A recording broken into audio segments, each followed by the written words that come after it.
ஓம் சக்தி தாயே போற்றி. நீ நல்லது நினைத்தால் இந்த தாயின் ஆசீர்வாதத்தில் உனக்கு நல்லது மட்டுமே நடக்கும். என் அன்பு பிள்ளையே, இன்று இந்த அம்மா உன் வாழ்க்கையில் பல தடைகள் ஏற்படுவதற்கு ஒரு செய்வினைதான் காரணமாக இருக்கின்றது என்பதனை உன்னிடத்தில் எச்சரிக்கையாக சொல்லிவிடத்தான் வந்திருக்கின்றேன். ஏனென்றால் ஒரு மாயாவி என்பவள் உன் வீட்டை சுற்றி வந்து கொண்டே இருக்கின்றாள். அவள் ஒரு ஆவியை ஏவிவிட்டு உன் வாழ்க்கையில் எதுவுமே நடக்கக்கூடாது, எந்த காரியமும் உனக்கு வெற்றியடையக்கூடாது, நீ உடலளவில் பாதிக்கப்பட வேண்டும், நோயால் அவதிப்பட வேண்டும் என்று சில எதிரிகளோடு சேர்ந்து உனக்கு செய்வினையை செய்து கொண்டிருக்கின்றாள்.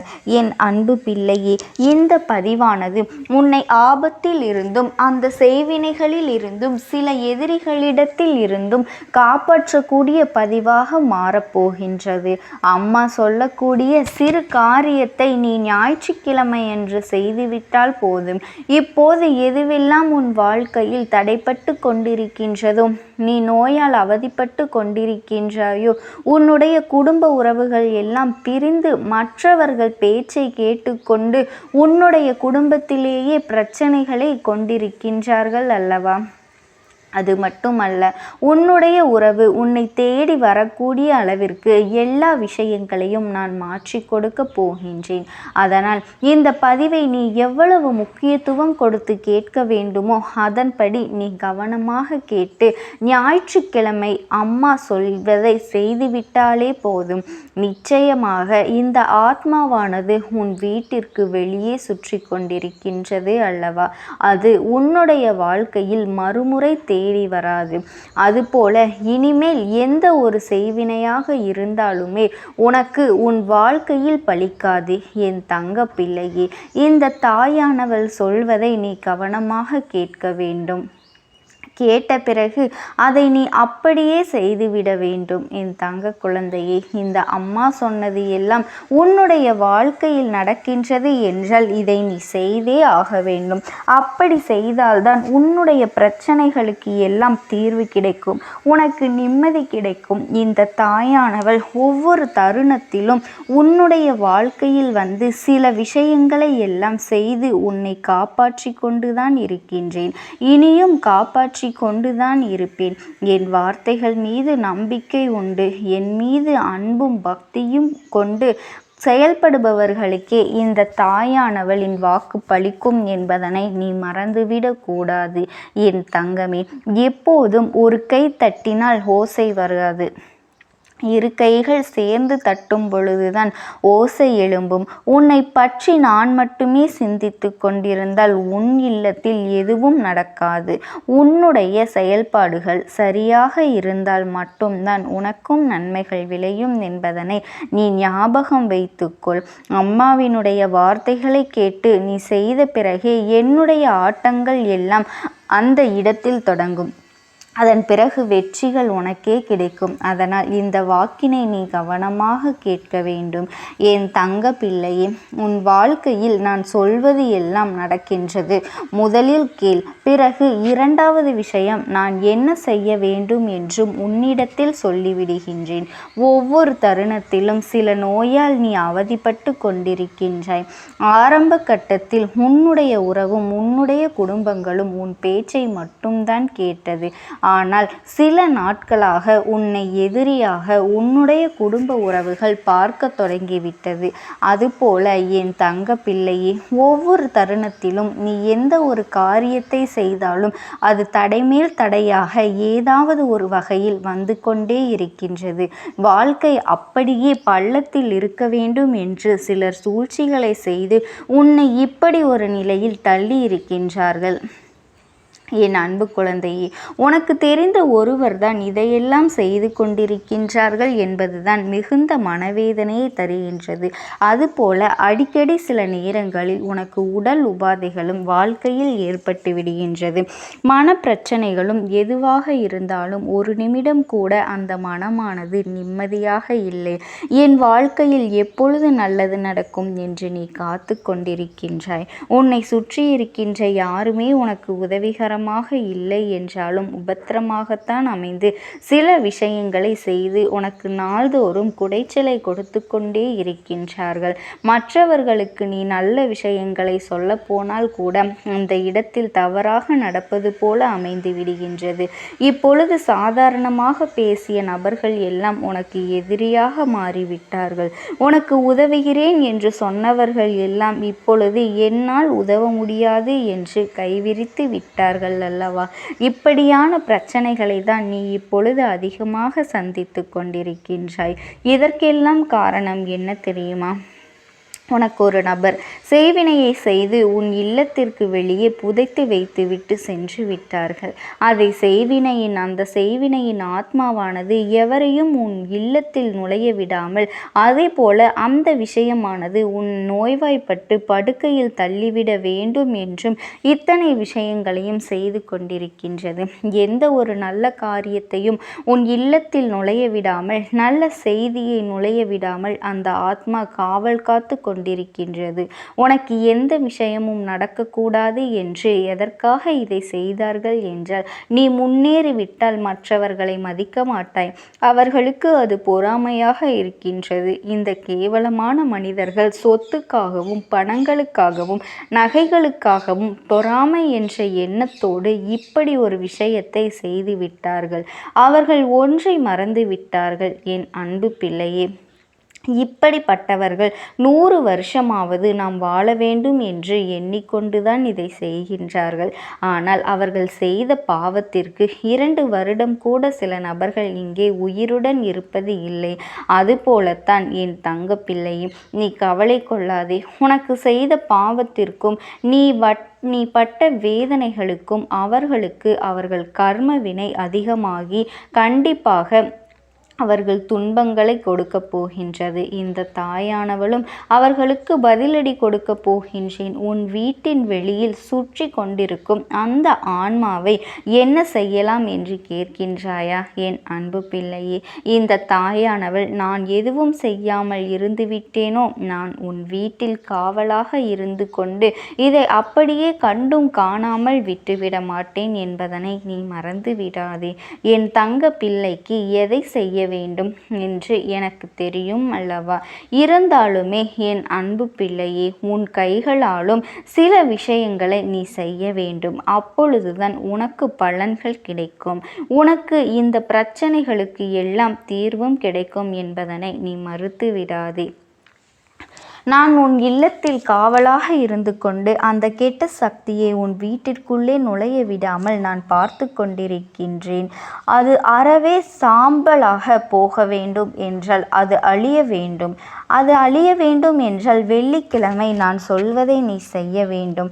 என் தங்க குழந்தையே, வெள்ளிக்கிழமை மற்றும் ஞாயிற்றுக்கிழமை 2 நாட்களில் ஏதேனும் ஒரு நாளில் 6 மணி, 7 மணி அல்லது 8 மணிக்கு இதனை நீ செய்ய வேண்டும். இந்த நேரத்தில் இதை நீ செய்தால் உன் வீட்டை எந்த ஒரு நல்ல காரியங்களும் உள்ளே வரக்கூடாது. எந்த நல்லவரும் உள்ளே வரக்கூடாது. நீ வாழ்க்கையில் நோயோடு அவதிப்பட வேண்டும். அதே போல கஷ்டத்திலே இருக்க வேண்டும். எவ்வளவு பணம் சம்பாதித்தாலும் நீ ஏழ்மையாகவே இருக்க வேண்டும். உன்னுடைய செல்வம் விரயமாகவே போக வேண்டும் என்று எல்லோரும் உன்னை தூற்றும் விதமாகத்தான் இருக்க வேண்டும் என்று கங்கணங்கள் கட்டிக்கொண்டு அந்த ஆத்மா திரிந்து கொண்டிருக்கின்றது அல்லவா? அந்த ஆத்மாவை விரட்டுவதற்காக நீ ஒரு விஷயத்தை செய்ய வேண்டும் என் அன்பு பிள்ளையே. அதுவும் எத்தனை நாட்களுக்குள்ளதான் தேவையில்லாத ஆட்டங்களை எல்லாம் ஆடிக்கொண்டிருக்கும்.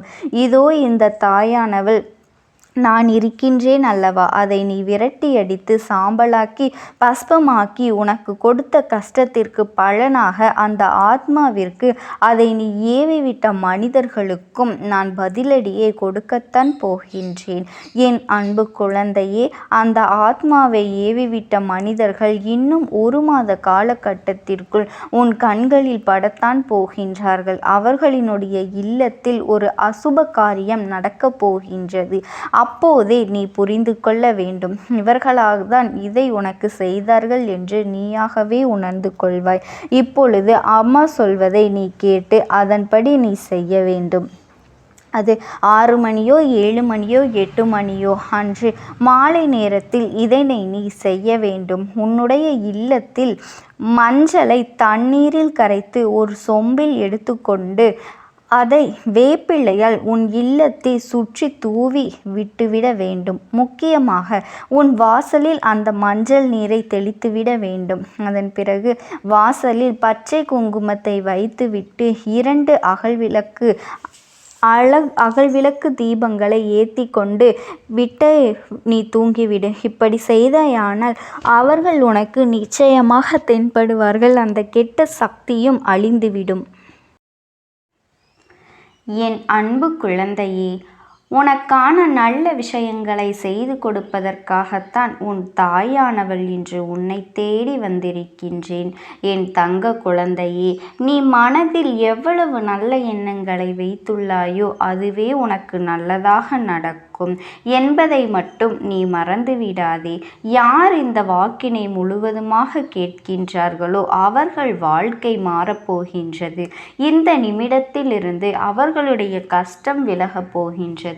அவர்களுடைய கர்ம வினைகளும் விலகப் போகின்றது. அவர்களுடைய வாழ்க்கையில் ஒரு நல்ல செய்தி கண்டிப்பாக 24 மணி நேரத்தில் நிச்சயமாக நடக்கும். அதனால் இப்பேற்பட்ட பதிவினை நீ தவற விடுவதும் பயன்படுத்தி கொள்வதும் உன்னுடைய கைகளில்தான் இருக்கின்றது. இதை உன் அம்மா உன்னுடைய கரங்களிலும் உன்னுடைய எண்ணத்திலும் நான் எப்பொழுதுமே ஒப்படைக்கின்றேன். என் தங்க குழந்தையே, இந்த அம்மா சொல்லக்கூடிய அனைத்துமே உன்னுடைய வாழ்க்கையில் இனி வரப்போகின்றது. அதனால்தான் இந்த வாக்கினை கேட்க சொல்லி நான் இருக்கின்றேன். இந்த தாயானவள் அனைத்தையும் செய்து கொடுப்பேன் என்ற நம்பிக்கை இருந்தால் மட்டுமே இந்த வாக்கினை உன்னால் கேட்க முடியும். அது மட்டும் இல்லாமல் உனக்கு அனைத்தும் முழுமையாக நடக்கும். என் மேல் நம்பிக்கை இல்லாமல் அவநம்பிக்கை உண்டு என்றால் இந்த பதிவினை கேட்டால் மட்டும் உன் வாழ்க்கை மாறிவிடுமா என்று அலட்சியமாக நினைப்பார்கள். அவர்கள் எண்ணம் போலவே வாழ்க்கையும் அமையும். அவர்கள் எண்ணம் போலவே எல்லாம் நடக்கும். ஆனால் ஒரு சில தங்க பிள்ளைகள் என் மீது உண்மையான அன்பு கொண்டிருக்கின்றார்கள். என் மீது உண்மையான பாசத்தை பொழிகின்றார்கள். அவர்களுக்குத்தான் இந்த அம்மாவின் வாக்கு என்பதை தெரியப்படுத்துகின்றேன். அதனால் என்னுடைய வாழ்க்கையினை கேட்க நீ தயாராக இருக்கக்கூடிய தங்க பிள்ளை, ஓம் சக்தி தாயே போற்றி என்று எனக்காக ஒரு முறை உன் மனதார நினைத்துக்கொள். என் தங்க பிள்ளையே, அத்தனை தங்க பிள்ளைகளுக்கும் இன்று இரவு அவர்கள் எனக்காக ஏற்றக்கூடிய தீபத்தில் காட்சி கொடுப்பேன். இது என்னுடைய சத்திய வாக்கு. என்னுடைய தங்க பிள்ளைகளில் சிலர் அதிகமாக அழுகின்றார்கள். காரணம் என்னவென்றால் ஒரு சில நபரால் என் பிள்ளைகள் ஏமாற்றம் அடைந்திருக்கின்றார்கள்.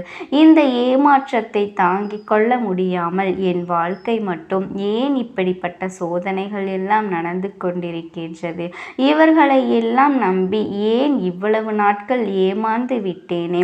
ஆரம்ப காலகட்டத்தில் என்னுடைய வாழ்க்கை என்ற பொறுப்பை அவர்களிடத்திலேதான் ஒப்படைத்தேன். ஆனால் அவரும் என்னுடைய வாழ்க்கையை பொறுப்பாக பார்த்து கொள்வேன் என்று அவ்வளவு அன்பான வார்த்தைகளை பேசினார். இப்பொழுது ஒரு சில நபரால் என்னுடைய உறவானது என்னிடத்திலேயே இல்லை. என் தங்க பிள்ளையின் ஏமாற்றத்தை தாங்கிக் கொள்ள முடியாமலும் உறவு பிரிதலை தாங்கிக் கொள்ள முடியாமலும் ஒவ்வொரு நாட்களும் என் தங்கமே நீ மனதிற்குள் குமரி அழுது கொண்டிருக்கின்றாய் அல்லவா? என் அன்பு பிள்ளையே, இதற்காக இந்த அம்மா ஒரு முடிவினை நான் எடுத்து விட்டேன். நீ முழுமையாக ஒரு உறவை நேசித்து விட்டாய். அவர்கள்தான் வேண்டும் என்று இப்பொழுது நீ அழுது கொண்டிருக்கின்றாய். அதனால் அம்மா உனக்காக ஒரு முடிவினை நான் எடுத்து விட்டேன். என் தங்க குழந்தையே, நீ கேட்ட வாழ்க்கையினை உனக்கு கொடுக்கலாம் என்று முடிவு செய்திருக்கின்றேன். ஆனால் என் தங்க பிள்ளை, இதற்காக ஒரு சிறு காரியத்தை எனக்காக செய்ய வேண்டியிருக்கின்றது. அது என்ன தெரியுமா? அம்மா சொல்வதை நீ கவனமாக கேட்க வேண்டும். முதலில் நீ தைரியமாகவும் இருக்க வேண்டும். அழக்கூடாது. மனதளவில் நீ உடைந்து நொறுங்கி போய் இருக்கின்றாய். ஒவ்வொரு தருணமும் அம்மா என் வாழ்க்கை மாறாது போலவே அப்பனே என் வாழ்க்கையில் நல்லதே நடக்காதா என்று என் வாழ்க்கையை மரண வழியோடு தான் நான் தனிமையில் நான் அனுபவித்து கொண்டிருக்கின்றேன் என்று வேதனைப்பட்டு கொண்டிருக்கின்றாய் அல்லவா என் தங்க குழந்தையே. எனக்கு எப்பொழுதுமே துன்பங்கள் மட்டுமே வந்து கொண்டிருக்கின்றது என்று வேதனைப்பட்டு கொண்டிருக்கின்றாய் அல்லவா என் அன்பு பிள்ளையே. அப்படி உன்னுடைய நாவினால் நீ ஒருபொழுதும் இனி சொல்லக்கூடாது. நீ என்ன சொல்கின்றாய் அதுதான் உன்னுடைய வாழ்க்கையிலும் நடக்கும் என் தங்கமே. இனி ஒரு பொழுதும் எதிர்மறையாக நீ நினைக்கவும் கூடாது. எதிர்மறையான வார்த்தைகளையும் உனக்குள்ளே பேசிக்கொள்ளவும் கூடாது என் தங்க குழந்தையே. நீ எதற்காகவும் கவலை கொள்ளவும் கூடாது. உன் அம்மா நான் இருக்கின்றேன் அல்லவா. எல்லாவற்றையும் நிறுத்தி கொண்டு இன்றிலிருந்து நீ ஒரு முடிவை உறுதியாக எடுத்துக்கொள்ள வேண்டும். இந்த அம்மா உனக்கு இத்தனை சத்தியவாக்காக சொல்கின்றேன். இன்றைய தினத்திலிருந்து எண்ணி ஒரு வாரத்திற்கு அதிகாலையிலும் அல்லது மாலை நேரத்திலும் என்னை வழிபாடும் பொழுது நீ இதை உன்னுடைய நாவினால் என்ன சொல்கின்றாயோ அதை நான் உனக்கு ஒரு வாரத்தில் நடத்தி கொடுப்பேன் என்பதை முழுமையாக நம்ப வேண்டும் என் தங்க குழந்தையே. இந்த அம்மா சொல்வதை நீ கவனமாக கேட்டுக்கொள்ள வேண்டும். என்னிடத்தில் என்ன சொல்கின்றாயோ அதை நான் உனக்கு நிச்சயமாக நான் நடத்தி கொடுப்பேன் என்பதில் எந்த ஒரு மாற்று கருத்துமே கிடையாது. என் தங்க குழந்தையின் மனதில் எப்பொழுதும் நல்ல எண்ணங்கள் மட்டுமே வர வேண்டும் என்பதனை நீ தெரிந்து கொள் என் தங்க பிள்ளையே. அதில் நீ என்ன சொல்கின்றாயோ நீ அந்த உன் நாவினால் இந்த நாட்களில் என்ன சொல்கின்றாயோ அதை நிச்சயமாக உனக்கு நான் நடத்தி கொடுத்து உன் வாழ்க்கையில் அதை நிரந்தரமாக இருக்க செய்வேன் என்பதனை நீ நினைவில் வைத்து கொள்ள வேண்டும். இனி வரக்கூடிய அந்த வாரத்தில் எனக்கு நடக்காது, எனக்கு கிடைக்காது, எனக்கு அவ்வளவுதான், என்னுடைய வாழ்க்கை முடிந்து விட்டது, அவ்வளவுதான், என் வாழ்க்கை அப்படியே சென்று விட்டது, இனிமேல் எனக்கு யாரும் இல்லை, என் வாழ்க்கையில் ஏமாற்றம்தான் கிடைக்கும் என்று சொல்லிக் கொண்டிருந்தால் உனக்கு எதிர்மறையாகத்தான் நடக்கும். என் வாழ்க்கையில் அவர்கள் வந்து விட்டார்கள், என் வாழ்க்கை உயரப் போகின்றது, என் வாழ்க்கை வெற்றியாக இருக்கப் போகின்றது, என் வாழ்க்கை மகிழ்ச்சியாக இருக்கப் போகின்றது, எனக்கு கடன் பிரச்சனைகள் தீரப்போகின்றது, என் இல்லத்தில் பணம் பெருகப் போகின்றது, எனக்கு குழந்தை வரம் கிடைக்கப் போகின்றது, அதை போல எனக்காக என் உறவு என்னை தேடி வரப்போகின்றது என்று பேசாத உறவுகள் எல்லாம் நான் தானே பேச வேண்டும் என்று பேசப் போகின்றார்கள்.